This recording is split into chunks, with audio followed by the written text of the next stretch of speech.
ഇതോടെ കരയുമ്പോടെ ചിരിക്കണ്. എടാ ഞാൻ ചിരിച്ചതല്ലടാ, ഇവന്റെ കൂടെ കരഞ്ഞ് സപ്പോർട്ട് ചെയ്തതാ. എടാ വിഷ്ണു, പട്ടിനെ പോലെ കരയണ കാര്യം പറയടോ. ബ്രേക്കപ്പ് ആയി.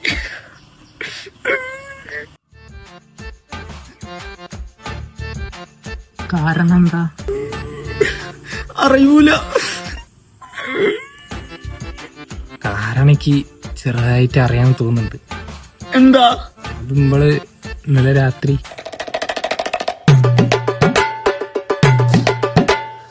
ഇങ്ങനൊരു ദിവസം ഞാനും ആഗ്രഹിച്ച്. എനക്കെന്തോ വിഷമമുണ്ട് തരണ്ടേ പറയും.